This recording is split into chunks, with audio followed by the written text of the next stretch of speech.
ഇതിനെക്കുറിച്ച് എനിക്ക് പറയാനൊന്നും ആഗ്രഹമില്ല. ഇന്നലെ ഞാൻ പറഞ്ഞല്ലോ, ഇതൊരു സി പി എമ്മിൻ്റെ ഒരു എന്താ പറയുക, ഒരു ഡെസ്പറേഷനാണ്. അവർക്ക് ആദ്യമായിട്ടാണ് 45 കൊല്ലം കൊണ്ടിട്ട് ഇവിടെ എം എൽ എ ഇല്ല. ജനങ്ങൾ തീരുമാനിച്ചു അവരുടെ എം എൽ എ ആവശ്യമില്ല.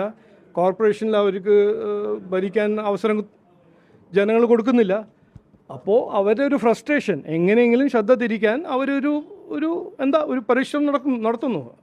പക്ഷേ ഇത് നോക്കൂ, ജനങ്ങൾ ഇതെല്ലാം കാണുന്നുണ്ട്, മനസ്സിലാക്കുന്നുണ്ട്. ഇതെല്ലാം ഒരു നാടകമാണ്.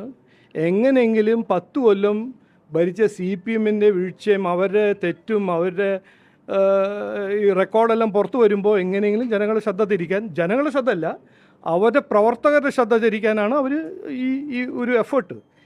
ഇതെല്ലാം ഇന്നത്തെ കാലത്ത് നടക്കില്ല. ഞാൻ ആദ്യം പറഞ്ഞതാണ്, ഇലക്ഷന് മുമ്പ് പറഞ്ഞതാണ്, ഇത് അവസാനത്തെ ഇലക്ഷനാണ് സി പി എമ്മിൻ്റെ. ഇനി സി പി എമ്മിൻ്റെ ഭരണശൈലിയോ സി പി എമ്മിൻ്റെ ഐഡിയോളജിക്ക് സ്പേസ് ജനങ്ങൾ തന്നെ തീരുമാനിച്ചു, ഇനി ആവശ്യമില്ലാന്ന്. പിന്നെ ഈ ധവളപത്രം സർക്കാർ മുമ്പോട്ട് വയ്ക്കുമ്പോൾ 10 കൊല്ലം ഭരിച്ച് എല്ലാം ശരിയാവുമെന്നും ഭരിച്ച സി പി എമ്മിൻ്റെ എന്തായിരുന്നു ശരിക്കും പെർഫോമൻസ് എന്ന് എല്ലാവർക്കും ഇപ്പോൾ കൃത്യമായി മനസ്സിലാക്കാൻ കഴിയുന്നുണ്ട്.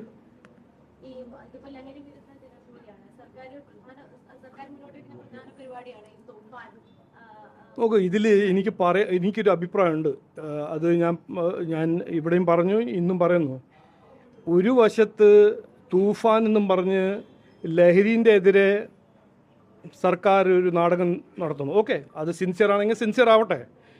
പക്ഷെ മറുവശത്ത് ഈ ആൽക്കഹോളും മദ്യമത്തിൻ്റെ വില കമ്മിയാക്കി യൂത്തിന് ഒരു മാർഗമായിട്ട് കാണിക്കുന്ന ഒരു രീതിയിൽ ഞാൻ കാണുന്നത്, വലിയൊരു രാഷ്ട്രീയ വിദ്വാനല്ല, എൻ്റെ സാമാന്യ ബുദ്ധിയോട് കാണുന്നത്, ഇവിടെ തൂഫാൻ എന്നും പറഞ്ഞു, അവിടെ അവർ ഈ ആൽക്കഹോളും ബക്കാടിയും എല്ലാം വില കമ്മിയാക്കി കുട്ടികൾക്ക് കൊടുക്കുന്നു.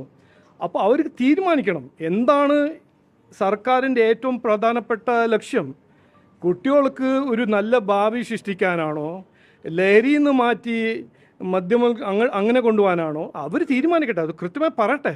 മുഖ്യമന്ത്രി ഒരു കാര്യം പറയുന്നു, ആഭ്യന്തരമന്ത്രി ഒരു കാര്യം പറയുന്നു. എനിക്കൊരു അഭിപ്രായമുണ്ട്, കുട്ടികളെ, നമ്മളെ യൂത്ത്, പുതിയ തലമുറയെ തൂഫാനാക്കി മാറ്റുകയാണ് ഈ സർക്കാർ. അത് നിങ്ങൾ ഇൻറ്റർപ്രറ്റ് ചെയ്തോളൂ. ഞാൻ പറഞ്ഞ കാര്യം ഞാൻ പറഞ്ഞല്ലോ. ഒരു വശത്ത് തൂഫാൻ എന്ന് പറഞ്ഞു, മറുവശത്ത് ഇതിൻ്റെ വില കമ്മിയാക്കുമ്പോൾ എന്താണ് നമ്മൾ മനസ്സിലാക്കേണ്ടത്? നമ്മൾക്ക് എല്ലാവർക്കും സാമാന്യ ബുദ്ധി ഉണ്ടല്ലോ.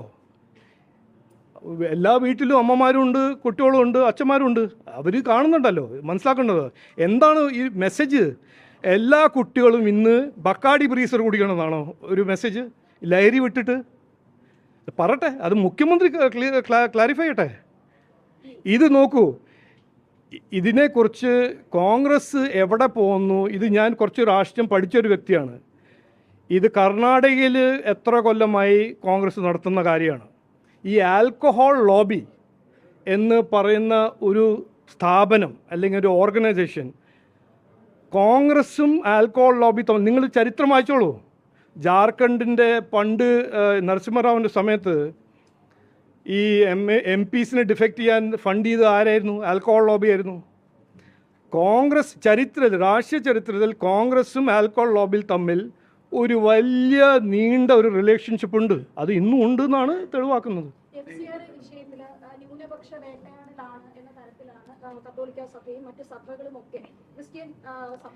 അല്ല, നമ്മൾ ഈ ഇലക്ഷൻ്റെ മുമ്പ് ഈ പ്രചരണം കേട്ടതാണ്. കോൺഗ്രസ് ആണ് അത് പ്രചരിപ്പിച്ചത്. ഞാൻ അന്ന് എന്നോട് ചോദിച്ചപ്പോൾ, മാധ്യമ സുഹൃത്ത് എന്നോട് ചോദിച്ചപ്പോൾ ഞാൻ പറഞ്ഞല്ലോ, FCR ഒരു കമ്മ്യൂണിറ്റിയുടെ എതിരെയോ ഒരു കമ്മ്യൂണിറ്റിക്ക് വേണ്ടിയിട്ടല്ല. FCR എന്ന് പറഞ്ഞാൽ ഫോറിൻ കോൺട്രിബ്യൂഷൻ റെഗുലേഷൻ ആക്റ്റാണ്.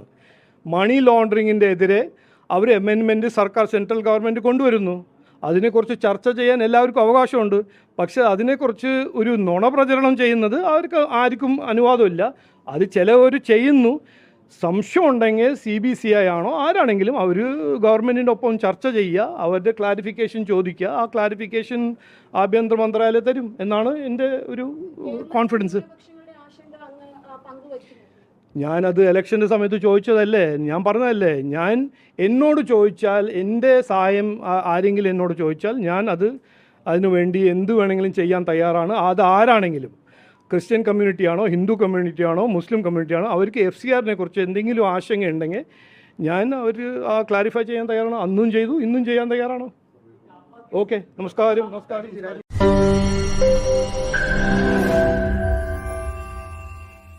ലോകത്തെവിടെയായാലും ഏത് സമയത്തും 24 വാർത്തകളും ഓഗ്മെന്റഡ് റിയാലിറ്റി പാക്കേജുകളും എക്സ്പ്ലെയിനറുകളും വിശദമായി കാണാൻ ഞങ്ങളുടെ യൂട്യൂബ് ചാനൽ നിങ്ങൾക്ക് സബ്സ്ക്രൈബ് ചെയ്യാം.